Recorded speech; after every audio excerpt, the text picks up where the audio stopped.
Welcome back, everyone, to Keepers of Our Republic. I'm coming to you again from the University of Washington. We're heading soon into Memorial Day weekend, and while school may be out for the summer, civics education is very much on our minds. This week, I'm sharing conversations with civic educators, professors, and judges who I spoke with at the University of Washington Law Symposium about the reality of the civics education gap and how we can harness the power of education to re-engage Americans in supporting a thriving democracy. If you don't already, make sure you follow and subscribe wherever you get your podcasts, and thanks for joining us. Hi, my name is Paulson, and I am the head of civic education at TVW in the education department of Teach with TVW. Corey, you've been teaching American government and history for some time, and as an educator, what do you see are the biggest challenges or threats to our third branch, the judicial branch of our government at this moment? I think mostly for students, and I like to always frame it in talking about what students would see as the biggest challenge, is lack of knowledge about our third branch of government, especially from teachers, as well as potentially it's not being taught as much in schools. Like for teachers coming out of school, are they really focusing on how our government works together and how the three branches of government are independent from one another? And I think a lot of teachers are kind of unfamiliar with the judicial branch. They focus a lot of time teaching in the classroom on the legislative branch and on the executive branch, and the judicial branch kind of gets not as much focus when we're talking about the rule of law.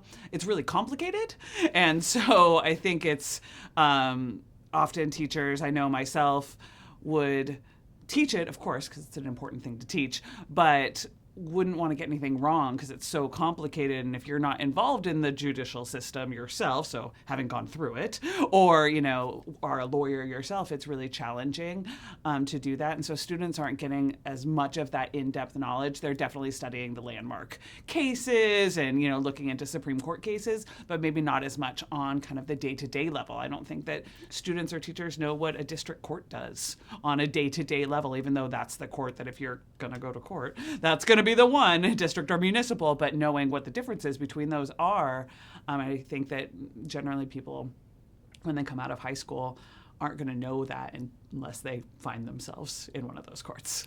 Do you think this is historically always been a problem and it's just kind of coming to fruition now, or do you think this is a more recent phenomenon? I mean, I think the civic education, and, we focus mostly at TVW and, Washington State, obviously, and we have a civic education requirement, but to, graduate. So I think it is being taught, and so historically, it's kind of getting better, I would say. Let me rephrase. I would say that over the last 10 years, students are more interested in government than they ever have been, especially at the federal level. But in that focus on the federal level, there's very little focus on the state level because the people's minds are just so blown, I don't know if that's the right word, but they're just so engaged with what's happening at the federal level that they're not understanding what's going on at the state level, especially with knowing that every law, most laws that are going to affect you on your daily life are at the state level. And I would say that we're not, even in these civics classes, we're not teaching that state level government as much as we should. And I think that's kind of been the same, unfortunately. We've seen historically low public confidence in our systems of government, and traditionally the judiciary branch has enjoyed the highest levels of public trust, but that trust has been very quickly eroded, according to polling, in the last couple of years. What are the long-term consequences that you see of people just no longer having trust in our government, but specifically in our judiciary? I think it's the apathy of we don't have trust, so therefore there's nothing we can do, and therefore we're not going to do anything. And I think that is a really huge problem that we see in the general public, but again, focusing specifically on students, is that when a kid who's just about to go vote or is automatically registered to vote here in Washington State, you get your driver's license, you're pre-registered. One, they don't know that, which I've talked to lots of high schoolers. They're like, I am? Do you have a driver's license? Yes. Okay, so that happens, but that if they're apathetic and there's nothing I can do, then they're not paying attention to the issues that are being ruled on. They're not understanding how laws are made and how the judicial branch, has to follow those laws that are written by the legislature. So they don't understand the checks and balances, and there's no interest in trying to figure them out because automatically they think there's nothing they can do. And I find that is heartbreaking because when I work with students on an individual level or with classrooms on an individual level, and we start talking about the actual issues that they care about, and we can start looking, well, the legislature did this. The executive branch is executing those laws this way. And the judicial branch is reviewing them and reviewing the regulations in this way when they're being challenged. Then the apathy goes away. And they see it in those specifics, and it is in that specificity that I think we're lacking in schools for a variety of reasons, but that specificity is where we're really going to engage students and in the general public, I believe. What do you think, so we talked about getting kids engaged in the specifics of democracy as a way to combat apathy. What are some of the other hurdles that you think we're facing in getting youth today involved in government at every level? So certainly apathy. Let me think about this one for a second. That's definitely my go-to. Why aren't students getting involved? Lack of knowledge, but I think those kind of two things tie together. I would say that in the classroom, we see a variety of different classroom styles, and I hate to, slam on schools, but schools that have 40 kids or 35 kids in a classroom, it's really hard for anyone to feel engaged in that way or for a teacher to have that direct connection. And we know that personal connections to things are going to be the things that are going to engage students. And I think that lack of connection, which is not the teacher's fault nor the student's fault, but often the system's fault. And that in itself is something that we could engage with on a governmental level and look at how the three branches are, delving into that issue. And we often think, I think it's interesting that the general public, I think, thinks that kids, if they are going to be interested in issues, are going to be interested in K through 12 issues and education issues. Like, obviously, kids want to follow education issues. I found that certainly education issues are of interest to kids, but really when you ask them, what are you passionate about? They want to know about housing or the environment or AI, and it's not always just the things that affect them personally, like today, but the larger, issue that we're looking at.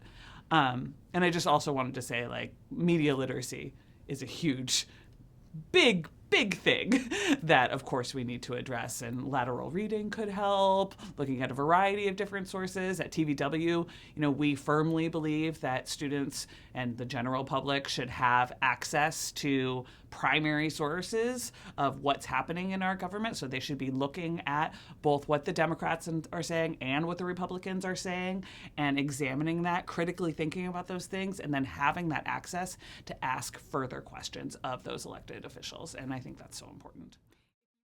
Hi, I'm Louise Dubé, and I'm the CEO of iCivics.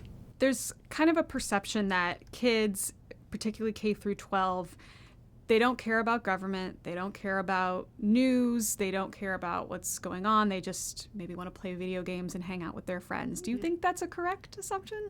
Listen, when has that not been true? That's my answer to it. To be frank, why should they care unless we make it plain to them what this deterioration in the existing order will mean to their lives? So that's one. And the second thing is that we have a system that, from their perspective, particularly the youngest generation today, it hasn't worked at all to solve common problems, right?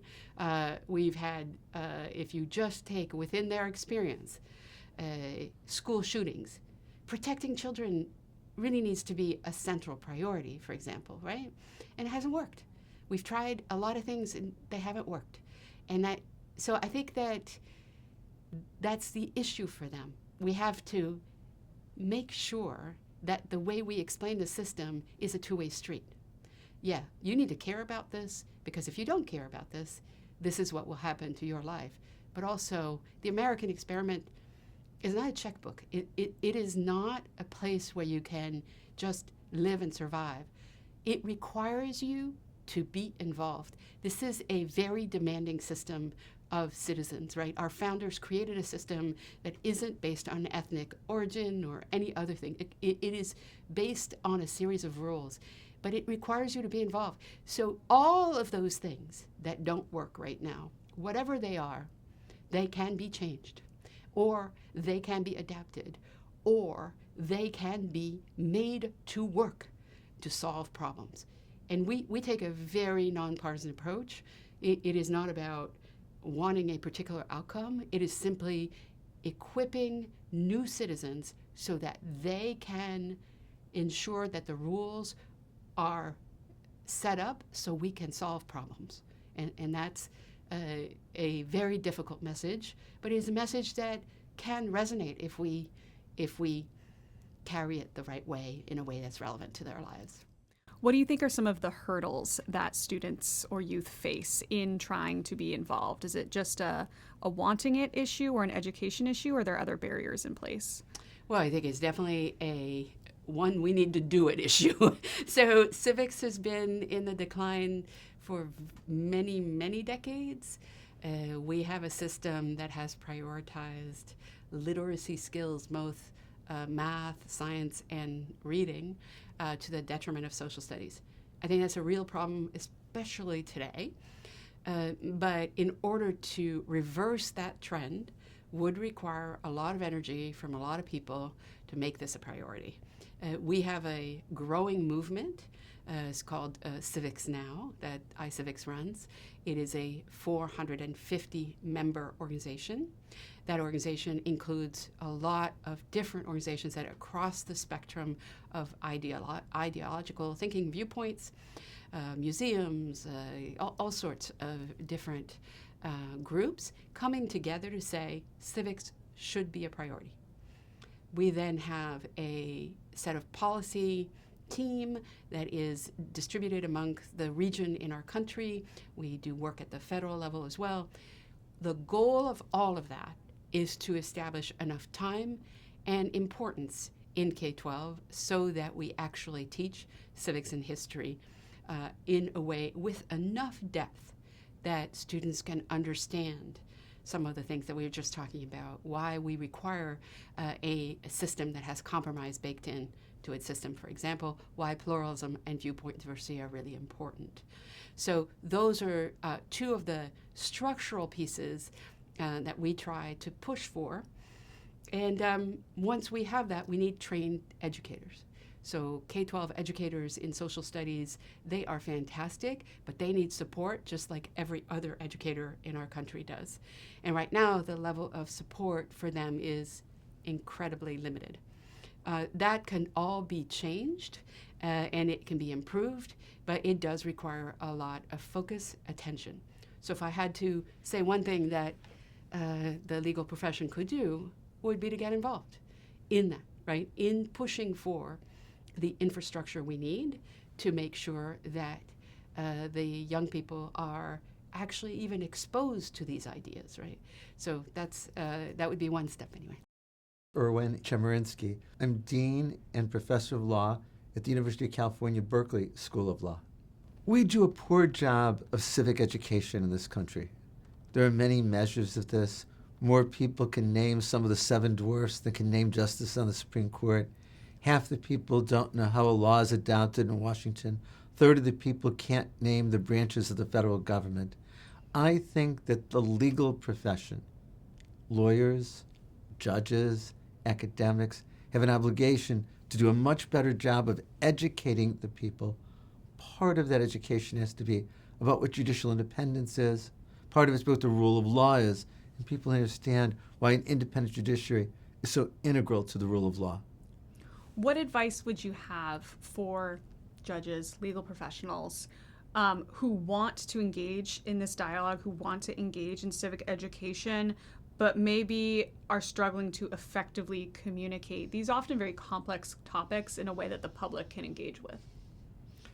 I think to communicate with the public, one needs to do it. So judges and lawyers and academics need to be going to middle schools and high schools, Rotary clubs and Lions clubs and other civic organizations, and talk about the rule of law, talk about judicial independence, and to do so in a way that people can relate to. Some people, you're right, more naturally can communicate to a larger audience. For some, it will take more time. But as with anything else, the best way to learn how to do it is by doing it. Benis Aldana, former president and CEO of the National Judicial College from 2017 to 2025. I also served as the former chief trial judge of the United States Coast Guard and currently as co-founder and CEO of Judicial Pathways and Leadership Strategies, LLC.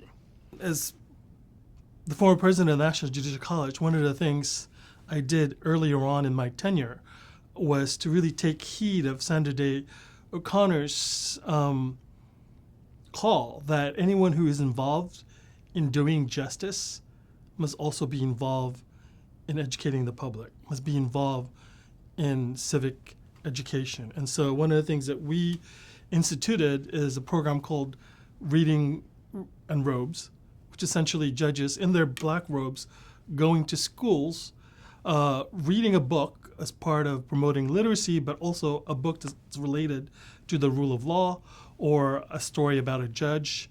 Or one book is about Justice Sotomayor and how she became a justice from being a prosecutor, federal prosecutor, to becoming a judge. And along the ways how she viewed rule of law. So we go out there and have judges out there talk about what judges do, but also instilling in the young folks the idea of rule of law. So education is at every single level of our society, and I know one of the speakers talked about educating adult. I think there's a while we think about civic education for young people, there's also a need to have civic education for adult learners as well. So it's important for all of us as judges and lawyers to go out there and educate our community. Because there is, obviously a aura of power or disengagement in terms of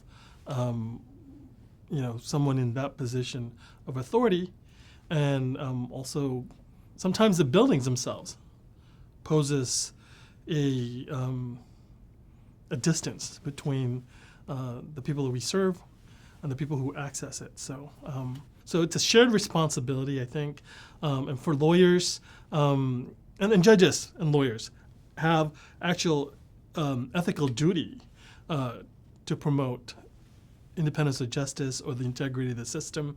And so it always sometimes concerned me that sometimes people read those obligations in a way that, they feel like it's constraining them or restraining them from doing what they need to do. So those also needs to be kind of read in a way that actually compels people to do their duty. So for those, I'm thinking particularly judges and attorneys who want to become messengers, spokespeople for a functional democracy. They want to be talking about these concepts.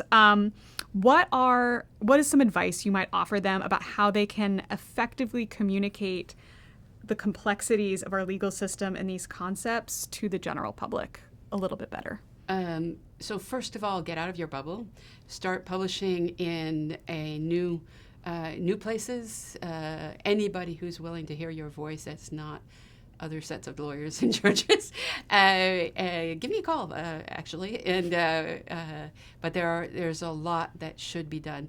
I think we're back in close to the system at the formation of our country in the years 1774 and forward, where actually publishing matters, where ideas matter.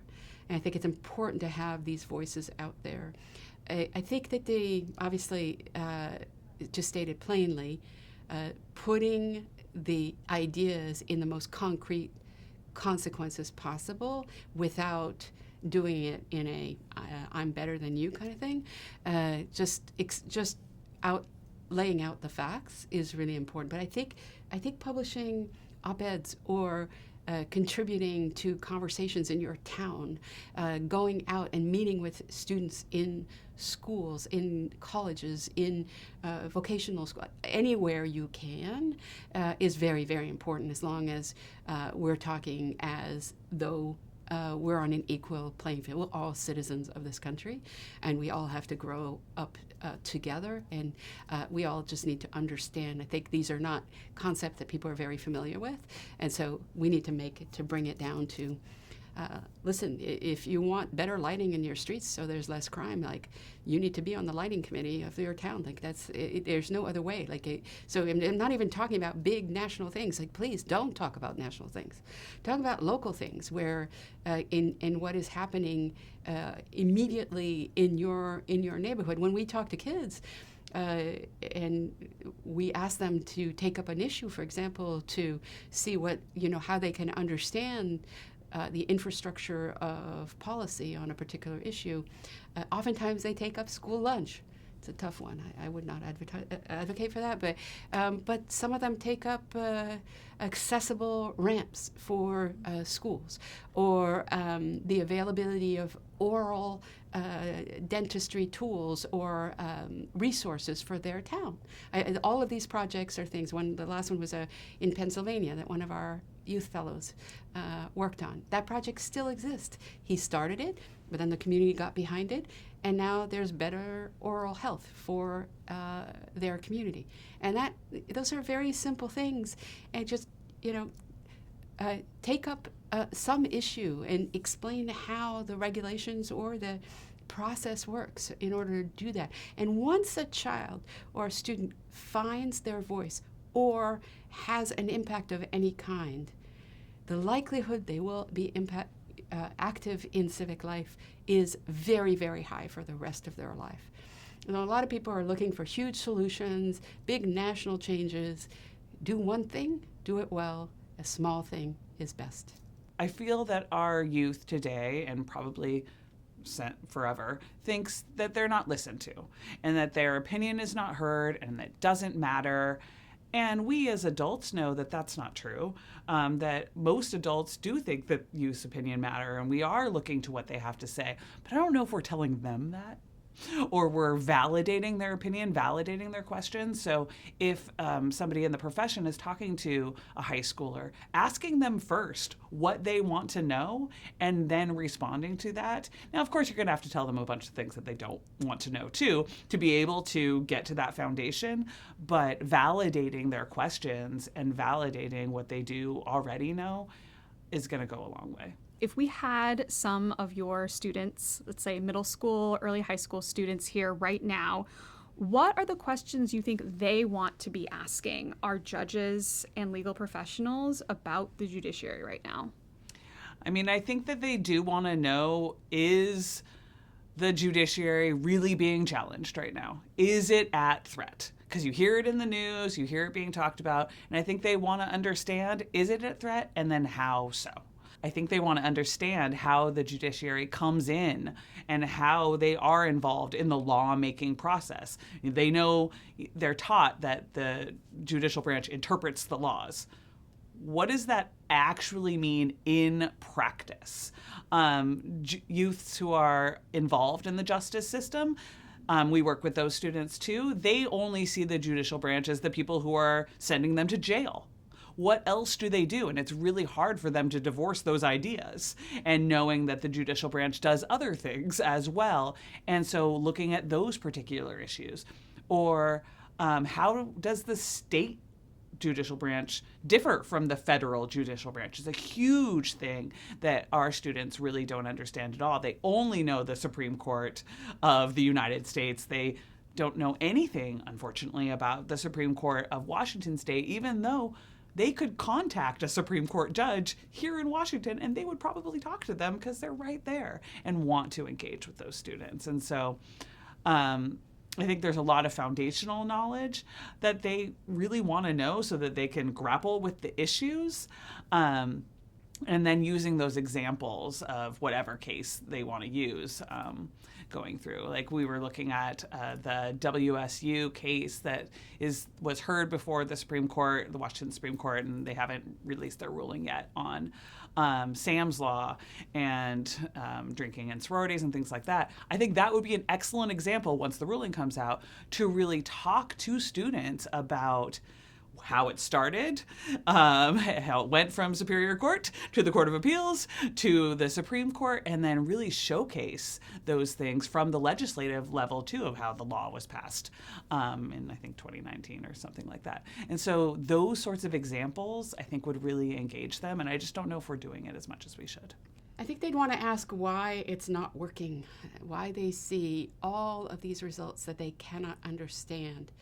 Why, if you're talking about older students, why are judges so political? I think there's a big belief out there that justices are partisan now, and it's really damaging for the federal courts for young people to believe that. And I think they would pose some really tough questions about why that's how we got here. Thank you so much again for joining us. We'll be back next week with more of these fascinating conversations, touching on topics like the rule of law and independent judiciary. Until then, we'll see you next time.